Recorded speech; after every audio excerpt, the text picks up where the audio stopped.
What is up guys, it's your boy Solheim here, back with another World of Warcraft video from the War Within Alpha. Today we are continuing my professions overview video series where we're looking at professions on the alpha and comparing them to Dragonflight and seeing what's new. Additionally, I'm a gold maker / gold farmer, so I'll be tailoring these professions to gold making and gold farming and how you can maximize this profession to make gold. Now once again, this is on alpha, things could change, and if they do I will update you guys on my Patreon, my Discord servers, and maybe make an updated video for professions as well closer to launch. Now based on that, today we're taking a look at leatherworking, and I'll be showing you guys what's new with leatherworking, my thoughts on leatherworking and these specializations. Now first of all, we have a bunch of things that we can craft. When it comes to reagents, we have the carapace backed hide, we have the chitin armor banding, crystal fused hide, deep fury hide, lay fused hide, spore coated hide, storm touched weapon wrap, and we have the writhing hide. This is really important to note because first of all, we have more crafts to use for first craft bonuses to get more skill points or talent points or specialization points, and also get more artisan security, which we need to have anyway for the higher end crafts and other things for leatherworking. Now also, we have access to drums, we have more consumables, we have the armor kit, we have different types of armor kits. We have this one giving you agility and strength, we have this one giving you even more agility and strength or even stamina, and we have this one giving you roughly the same. And then we have leather armors, mail armors, we have Arathian patterns or Arathorian patterns, there we go, we have Nerubian patterns, bestial patterns, profession equipment. Leatherworking is looking really juicy. Anyone who's looking to maybe pick up leatherworking, I can tell you this is looking way better right now than it was in Dragonflight. Even though a lot of it is the same, a lot is different as well. We have a lot more reagents to make now, which is great, especially if you spec into it to be able to craft the highest rank possible for those reagents. Now, whenever you pick up this profession, your tab will not look like this. You'll learn a lot of crafts as you go through. For example, you would start with only this one, this Spelunker leather bands. You would then pick up foot pads, jerkins, sash, mitts, shoulders, the breeches, and even the hat as you level through. And the other ones you learn from the specialization bonuses. So for example, the ruin banded waistband you learn from your profession specializations, and a lot of the actual materials as well, like this, you would pick up from profession specializations. Now those you can get into really early, but you also need a lot of them if you want to have one person with leatherworking. So usually when it comes to crafting professions, you want to have multiple alts, and the reason for this is plural. First of all, you can see we have something new called concentration. So we have 500 charges, and concentration you can use to guarantee a higher rank of a certain craft. So for example, Stormbound armor kit or even Defender's armor kit. This recipe difficulty is 375, I'm only 334, but we can use the concentration we have to offset the differences between my skill points and the recipe difficulty. So for me right now, you can use your concentration to basically guarantee the next rank that you're close to getting but don't exactly have. The less skill you have, the more concentration you have to use, and the more skill you have, the less concentration you have to use. For me, I'm missing 41 skill points, and that makes me use 49 concentration to make up for that. So when I'm crafting here, we can left click concentrate, applying concentration, and now we're guaranteeing tier 3 armor kit. So we can make this, and as you can see, it always turns into rank 3 as long as I use my concentration. That being said, you can see that I'm slowly losing all of my concentration charges, and these recharge slowly over time. So when you're down to 0, you can't use this anymore, but the more leatherworkers you have, the more concentration you have that you can use. Now also, when it comes to maxing out, I've spent almost 800 knowledge points to learn everything in leatherworking. If you want to have only one character with leatherworking and you want to learn everything, you're gonna need to spend 791 knowledge points, which that's going to take you about a year or something. That's going to be crazy. So I would say if you want to have leatherworking and you want to make gold on every aspect of leatherworking, you want to have at least 2 leatherworkers, or you just want to start in one place and slowly expand. So with that being said, let's take a look at the overview for all of the specializations and then talk about the trees.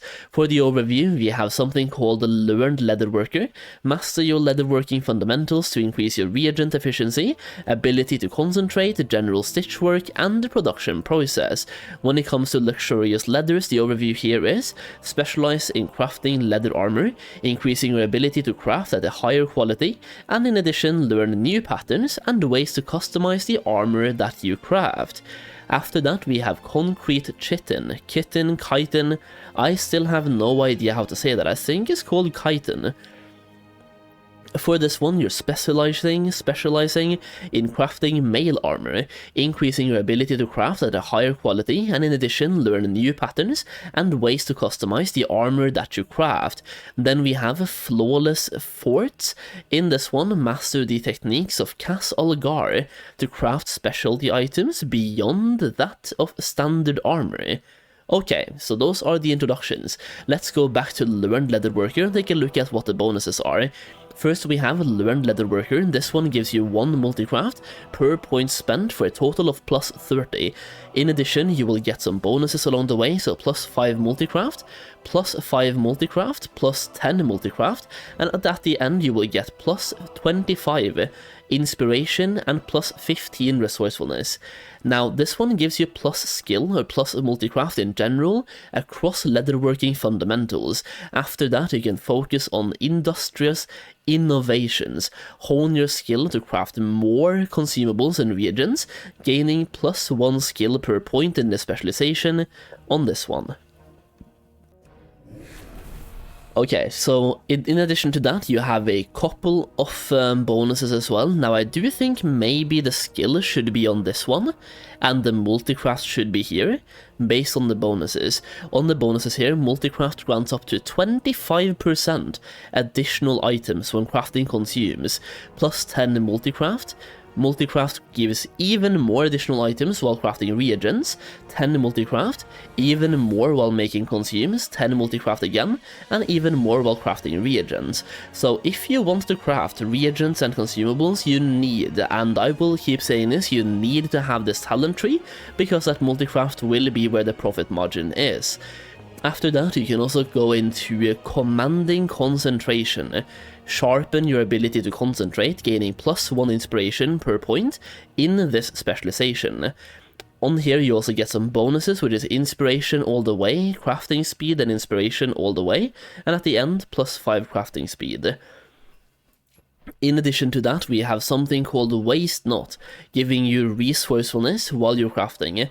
In this one, literally that's it, you get 1 resourcefulness per point, and you get some bonuses, so resourcefulness gives you way more items back every single time.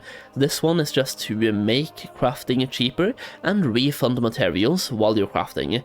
So when it comes to Learned Leatherworker, this is a great spec to go for. Overall, pretty much for anything, even like for example the Waste Not and even the Commanding Concentration, they will be good when crafting armor, armor kits, weapon kits, whatever you're crafting, anything leatherworking they will be useful for, and then you can go into the industrious innovations to make even more gold from consumables and also reagents. With that being said, specialization number 2 is going to be luxurious leathers. In this one, you're literally improving at making leather armor, and that's what it is. Now, you will pick up certain recipes, so for example here, you will get a brand new chest recipe, head recipe, shoulder recipe, and wrist recipe, and then you also get plus 1 skill while crafting those items, and you can further specialize into one certain armor type if you want to do that as well. So for example, you can focus on feet, you can focus on belts, you can focus on hands, or you can focus on the leg wraps. Over here we have the same thing, so you can pick up a brand new recipe for chest, head, shoulder, and wrist, and get skill points while crafting them. So over here, it's literally all about finding out what you want to craft, and then you're getting access to epic recipes in that specific armor type. Now over here we have the exact same thing for mail, so I'm not going to go through that too much, but it's the same thing once again. You're going to get overall skill points right here, and then you can focus on either making hands, feet, legs, and waists, or you can focus on making the chest guards, helms, shoulders, and bracers. So you have some options here, some choices, and once again you will get an epic recipe for every single time that you learn something. Like right here you will learn to craft the glyph edged stompers, over here you will have the glyph edged bindings, and so on. Overall, when it comes to both leather and armor crafting, I would say, once again, I've talked about this in the past for example blacksmithing, focus on best in slot lists and see which pieces people want to go for on their best in slot items. So if feats are what most people go for, then you go for luxurious leathers, then you go for embroidered leather armor, then you go into kickers. If it's a belt, you go to waistbands instead. So pay close attention to the BIS lists of multiple classes, and as a general note, leather is usually more in demand than mail, at least that's how it used to be in the past. Now we have something called a flawless forts. In this one you learn the ability to craft specialty items from Cas Algar. So over here you first of all get some bonuses and unlock subspecs. At the end you will learn the final subspec and get even more like bonuses. Now the specializations are basically you master the art of making armor kits, reagents, and other consumable goods. Now let's take a look at some of the bonuses. Unlock the finishing reagents slot when crafting armor kits, and you can get some skill points and various bonuses as well. You will basically get access to Cas Algar recipes. So if you scroll down a little bit, we have the Azeroth patterns. So for example, these I think would be classified as the Cas Algar recipes. Anything that is down here, so for example for mail armor, these are the glyph edged bindings. For leather armor, these are the leather armors. Now for Cas Algar, it's everything as an Arathorian pattern, Nerubian pattern, or Bestial pattern. So you have the Sanctified Torchbearer grips, you have the Waders of Undying Flame, and you have the Blessed Weapon grip. Now the Blessed Weapon grip is an optional crafting reagent, as you can see right here. For the Nerubian patterns, you have the Adrenal Surge class, but I think maybe I butchered that one, Vambraces of Deepening Darkness, and you have something called the Writhing Armor Banding, once again an optional crafting reagent. Over here, we have a Busy Bees buckle, a mail belt. We then have reinforced Sete flyers, we have the Roiling Thunderstrike talons. And all of these, by the way, they're part of a set bonus that gives you haste.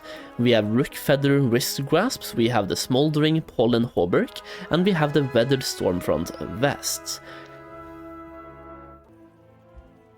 Now, as you can see in this talent tree, the Flawless Forts, after you have done the first one, the Flawless Forts, you can go into Arathorian armor, you can go into Nerubian nose, or you can go into Beastly Bulwarks. All of those we just looked at. Now, in addition, as you can see, Spotless Stitching contains armor kits, reagents, and other consumable goods, which you can also see from Learned Leatherworker. You will get multicraft on right here.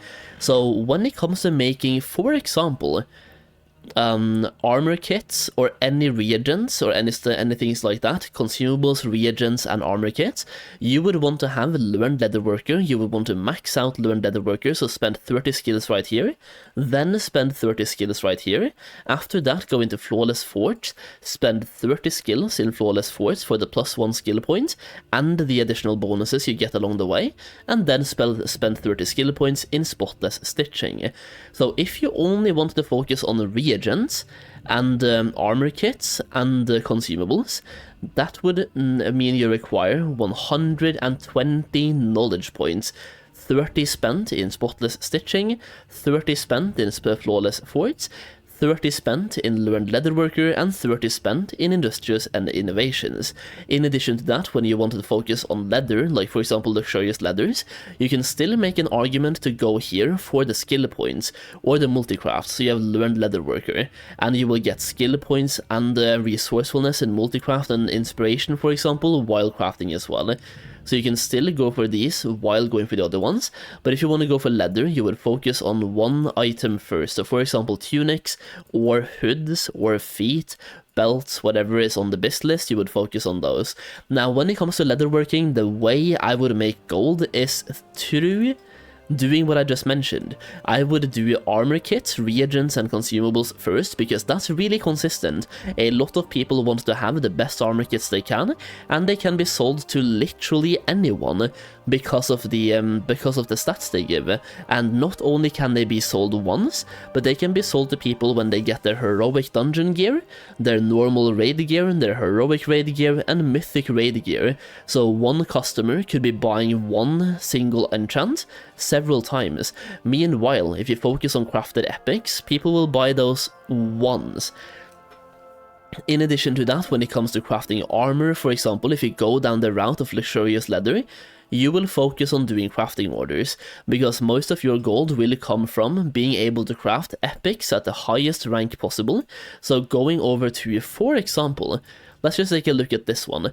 You would focus on being able to craft Sanctified Torchbearer's Grip with a spark and with some optional reagents as well to get the highest quality you can, and then you would have to have the rank required to get the highest tier. So in this case, that's item level 597, and people will tip you a lot of gold if you can guarantee the highest tier for their crafted item. Now the same thing goes for these ones, the rune branded arm guards. You want to have the skill points required to guarantee the highest tier available in that phase, just to give people the highest item level you can on your crafted items. Now, once again, these are bind when picked up, so you have to craft them through crafting orders. Now, when it comes to, for example, going back to recipes, when it comes to armor kits, the armor kits, they are not bound when picked up. So the Fender's armor kits, they're sellable. Same thing goes for Stormbound armor kits and dual layered armor kits. And as you can see, for example, Stormbound, this one can be used on a leg armor, so people once again can buy them up to 4 times. Actually, even more. Normal dungeon, heroic dungeon, normal raid, heroic raid, mythic raid, even LFR in there if you want to add that in as well.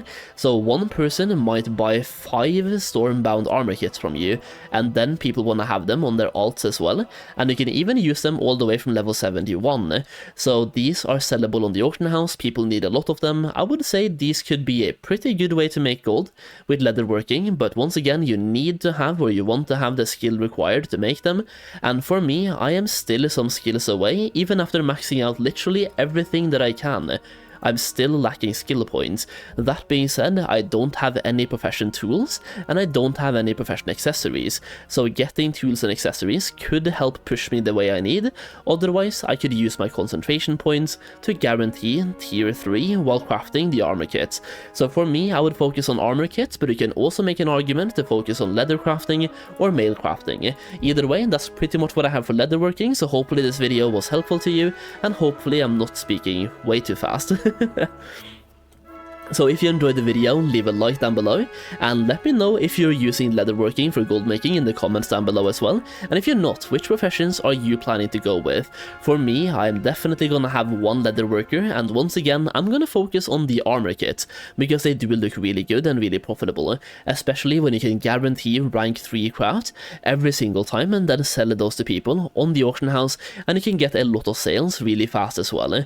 So leatherworking to me is looking kinda juicy, and we have all of those reagents as well. I didn't really talk too much about the gold making aspect of the reagents, but being able to make these reagents and guarantee those at rank 3 as well could be a good way to make gold.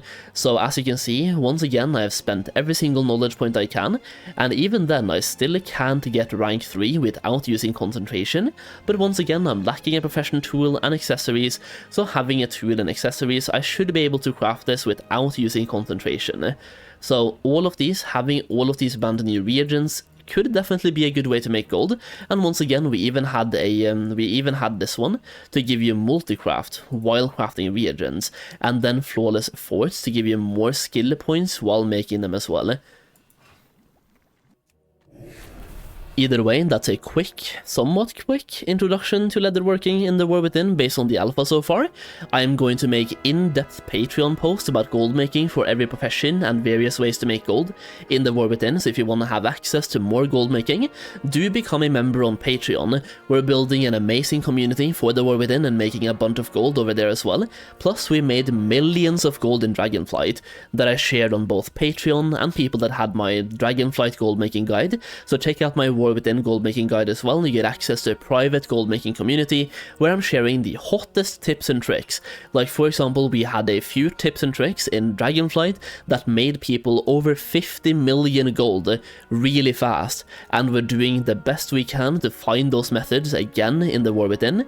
So once again, if you want to support me a little bit extra, check out my War Within Goldmaking guide when that comes out, or become a member on Patreon, and I will do my absolute best at helping you make a lot of gold in the War Within. I hope you're as excited as I am, for the War Within is looking really good so far. And yeah, I'm just really excited, I'm really hopeful. I think it's going to be a good time and a good expansion overall.